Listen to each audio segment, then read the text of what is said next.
Independent, local, produced by Homeslice.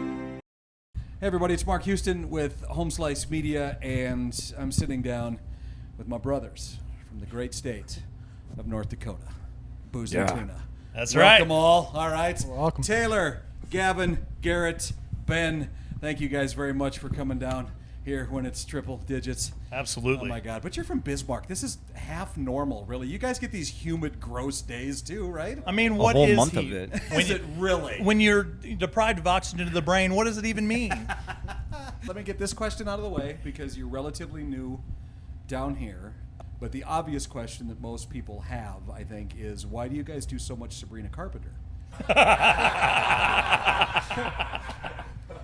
No? Well, it happens to be my forte, like when I really feel it, I can really get my voice up there. And, the outfits that she wears, You know what? I love wearing her outfits. That is what's been so spectacular is what we've seen you in since you've been here. Gavin, of course, you're the lead singer for the band here. Yes, sir. And Booze and Tuna, and that's what most people would be curious about. Where did that come from? Sure. Okay. I mean, we never get asked this question ever. That's why. Taylor over there in his house, we were just partying one night many years ago, and he's living the bachelor life and nothing but alcohol and tuna fish in his fridge. So a buddy of ours just opened up the fridge and was like, "Man, T, you got nothing but booze and tuna in here."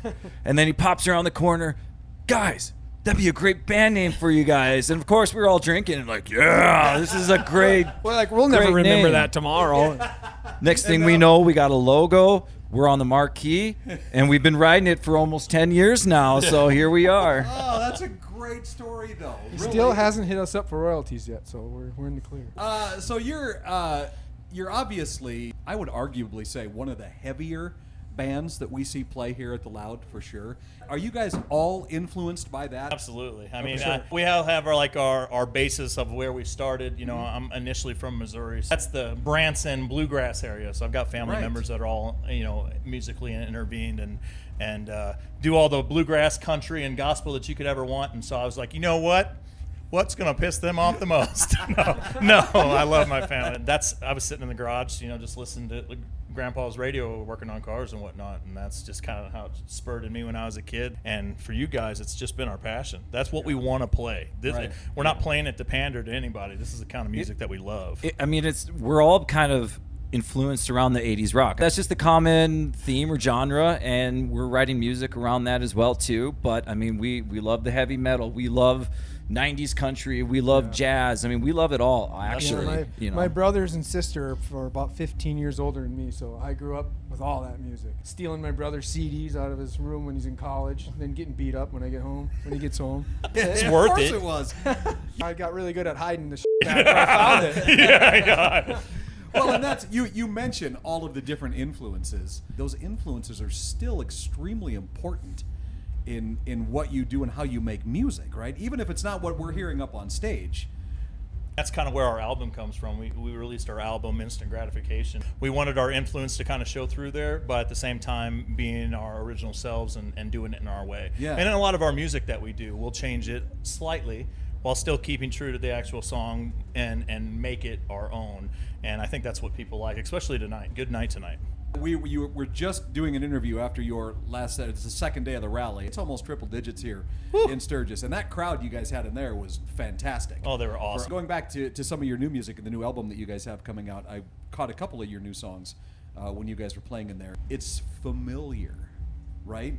Is that intentional for you guys to do this? Yeah, I think a little bit. I can go through our songs and I can be like, well, here's kind of like an AC/DC kind of vibe.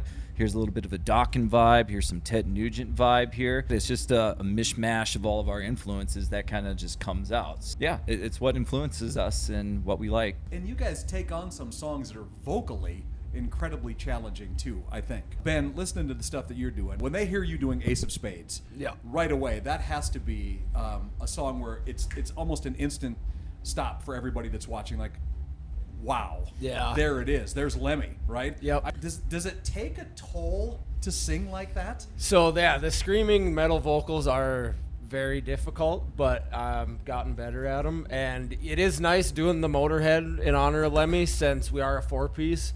our singer Gavin gets to step off stage, Yeah. and then it becomes a 3-piece with me as the bass player singing, which is exactly how Motorhead was. So it's kind of an honor to Motorhead. And then I, of course, throw my own twists on stuff. I'll scream during Cat Scratch Fever a little bit too, That's because right. people are like, "What is that?" Because my singing voice isn't that good, but not many people can scream like me. So I throw that in there to be like, "Yeah, gotcha." So, Gavin, has there ever been a moment on stage where he's done that and you just kind of like, the hell did that come from? Has that happened? That would literally just happen. Like that a half hour ago. In fact, the scream was so long and so powerful, I don't know if anybody caught it. They probably didn't.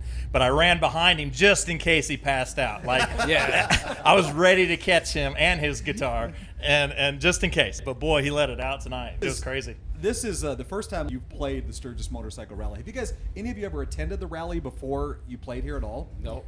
No? I've had 2 Harleys come here that I let buddies use. You know, we're always booked around this time, and this year, leaving it open. We're coming here. What's kind of been, again, this is just day 2 as I'm talking to you, but what's kind of been your initial reaction so far while you guys have been playing? It's been awesome. It is extremely exciting. See, this is what I've noticed about Sturgis. We play fairs, and when you're at a fair, you are new in a lot of these places, and your job is to pull in people to watch your show, bring them to the beer garden or bring them to the main stage. A little bit more difficult, but I've noticed that once we got to Sturgis, there's one thing that people want to do, and that's go to live music, and they want to rock and and they want to roll. have a good time. I mean, they're here to see what you got, and they know because you're in Sturgis, you're good. But I think that's the biggest thing I've noticed. Energy here is crazy. You don't know you're tired until you get to the hotel. Yeah. Because if you stay here and if you leave at 10 a.m. or if you leave at 5 in the morning, your energy level's the same until you leave. It's Yeah. like you And then just it all feed hits off you, of yeah. everybody. I don't know It's if crazy. I told you guys that yesterday I walk in the streets, just going from place to place, and somebody stopped me in the streets and was like, "You're the singer." And now, how cool that I feel in that moment, right? But the fact that nobody else around knew who I was, Right. just that one person who had seen the show sometime this weekend, everybody stopped and started forming a circle. People are grabbing their phones like, should we be asking for a picture right now? Is that in fact Jelly Roll? I'm not positive. He's got glasses on. Didn't Jelly Roll lose all that weight?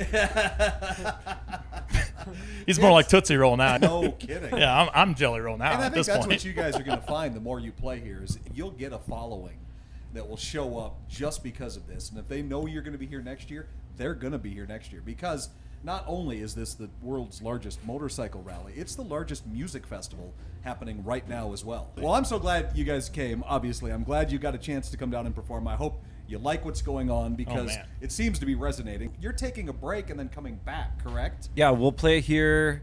We'll be here tomorrow, and then What we'll be year back. is it? Then we'll be back next weekend, Friday and Saturday Okay, as well. awesome. For the love of goodness, I need a break. Just give me a couple days. I'll be back on top. It's Booze and Tuna, everybody. They're live here again tomorrow, and then they'll be back next weekend at the Loud American in the pavilion under the tent. Seriously, if you guys like hard rock, metal, this is the band to see. Glad you took the time to talk with me, man. I appreciate it. Thank Yes. you so much. You bet. Thank you to Home Slice. Thank you to Loud American for having us. The hospitality's been great, and thank you, Mark. Yeah, It's been thank you guys. incredible.